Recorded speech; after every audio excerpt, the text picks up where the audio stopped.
De la chenille au papillon. Auteur Isabelle Raymond. Édition Les Trois Colonnes. En écrivant ces pages, j'espère avoir impacté les êtres de cette terre en me changeant moi-même et avoir pu aider les autres à s'aider eux-mêmes pour un monde meilleur. Prologue. Interrogation et transformation. Il m'arrive de me demander si je suis bien humaine, car je ne comprends pas le fonctionnement d'une relation, qu'elle soit amicale ou romantique. Lorsqu'on s'ouvre à l'autre, souvent la personne s'imagine qu'on lui appartient, qu'elle peut disposer de notre gentillesse à sa guise, nous utiliser comme un outil, et quand cet outil est trop rouillé ou cassé, alors ils s'en vont, ou l'outil décide de se faire la malle, avant qu'il ne passe à la casse.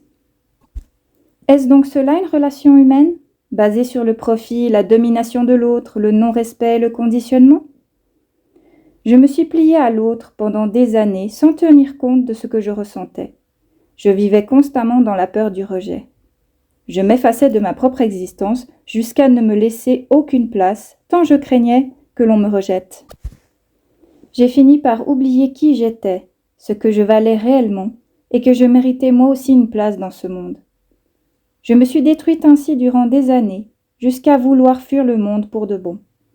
La méchanceté des gens se matérialisait en moi, rendant mes pensées pessimistes, piétinant mon cœur si rempli de bonté et d'amour, jusqu'à détruire celui-ci en miettes, puis en poussière. Je n'ai ainsi jamais appris à aimer, et durant longtemps, je ne connus que la souffrance. Alors parfois, tard le soir, dans mon lit, il m'arrivait de me poser des questions.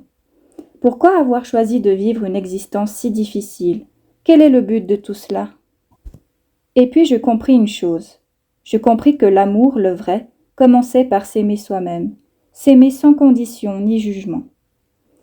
Alors je décidai de planter une graine dans mon désert intérieur que j'avais si longtemps cessé de cultiver.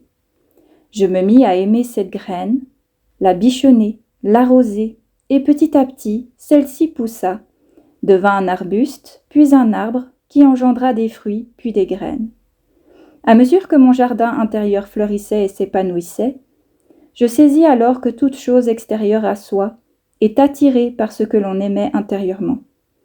En effet, plus je prenais soin de ce jardin, plus je me retrouvais et découvrais qui j'étais réellement, jusqu'à m'amener au but réel de mon existence, à savoir apprendre à s'aimer soi-même. Je n'avais nullement besoin d'aide extérieure, car tout était déjà présent en moi. Alors pour une fois, je décidai de faire le pas vers la vie et, en écrivant ces quelques lignes, je choisis aujourd'hui de m'aimer et de me respecter, car au fond, on mérite tous l'amour et le respect. Avant de poursuivre ce récit, je tenais à remercier toutes ces personnes qui m'ont infligé ces souffrances, car sans elles, jamais je n'aurais songé à planter cette graine et je n'aurais jamais appris à m'aimer tel que je suis. Alors un immense merci pour le magnifique et précieux engrais fourni.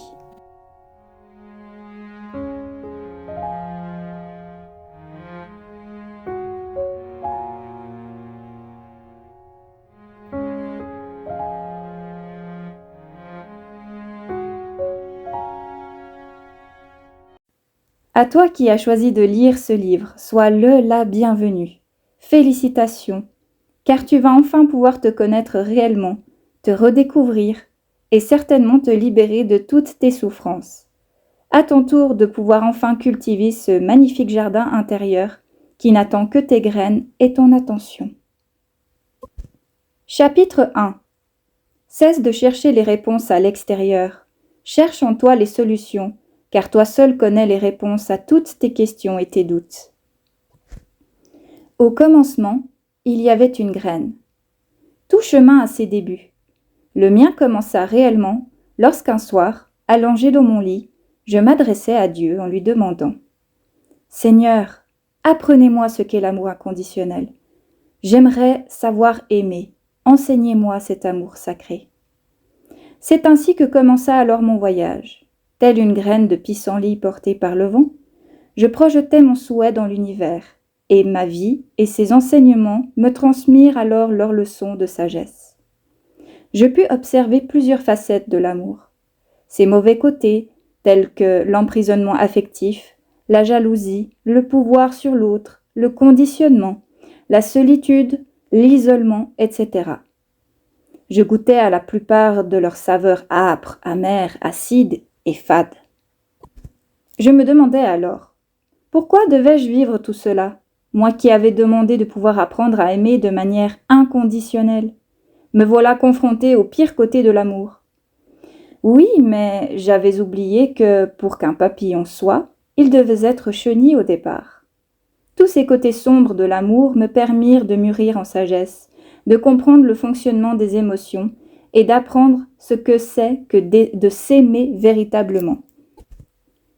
Tous ces côtés sombres de l'amour me permirent de mûrir en sagesse, de comprendre le fonctionnement des émotions et d'apprendre ce que c'est que de s'aimer véritablement.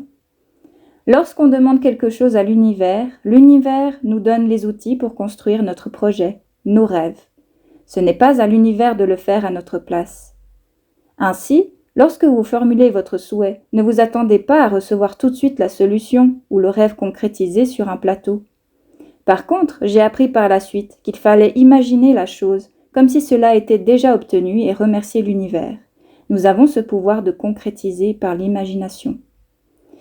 Il m'a fallu du temps pour comprendre que ce que l'on demande au ciel ne vient pas forcément sous la forme attendue et que pour qu'une œuvre soit complète, il faut la façonner, la modeler, la travailler jusqu'à obtenir le résultat de ce que l'on espérait. J'avais demandé à savoir aimer de manière inconditionnelle. L'univers m'a remis les outils pour construire mon souhait en me faisant voir les côtés les plus sombres de l'amour afin de comprendre à travers ces émotions négatives la véritable manière d'aimer et ainsi ne plus tomber dans les pièges de la passion, de l'attente, de la possession et du conditionnement qui nous font croire à un amour véritable mais qui en réalité ne sont qu'illusions et souffrances.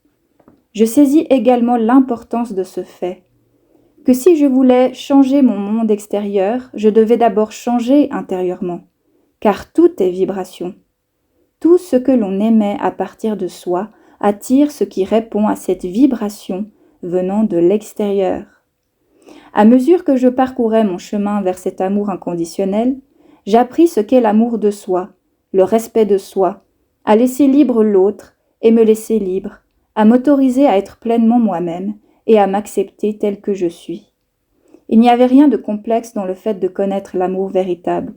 C'est mon ego et mon mental qui compliquaient la chose et me mettaient des bâtons dans les roues, en me faisant douter, en ayant peur d'être seul, en éprouvant de la rancœur, de la tristesse et de la colère devant les injustices, les insultes et l'humiliation que les gens m'infligeaient. Ce n'est que lorsque je décidais de ne plus combattre ni ignorer mes émotions négatives, mais à la place de les accueillir et les écouter, de les comprendre et de leur donner une place dans mon être, que je réalisais que moi seul me compliquais la vie et m'empêchais l'accès à l'amour véritable. Aujourd'hui, j'ai enfin réussi à obtenir le savoir et les clés de ce que j'avais autrefois demandé, et je tâcherai, durant les chapitres suivants, de vous expliquer à travers diverses situations de ma vie comment je suis arrivée à comprendre ce mystère que tout le monde peut résoudre en lui ou elle et qui est à la portée de chacun ou de chacune. Ta vraie vie commence ici. Plante à ton tour ta graine d'amour et tourne la page avec moi.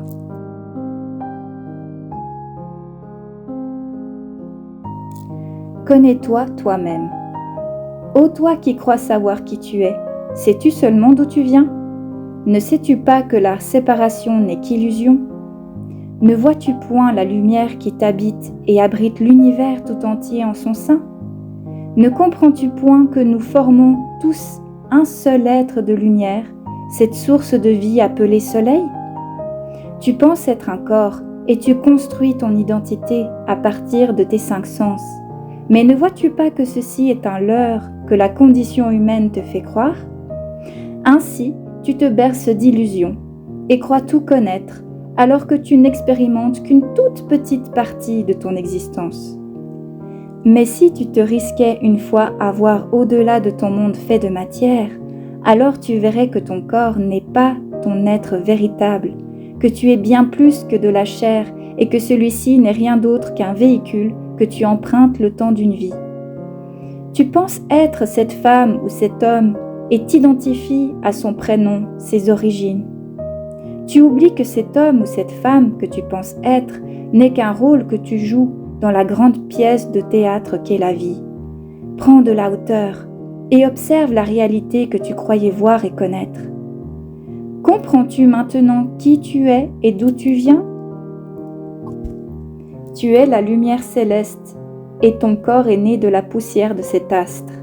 Nous vibrons tous à l'unisson et sommes tous interconnectés. Nos lumières intérieures ne font qu'une et forment notre plus beau soleil. Brille avec moi. Brillons ensemble et construisons ce palais de lumière qui ne demande qu'à être établi. Brisons toute barrière que le mental et l'ego cherchent à contrôler et maintenir.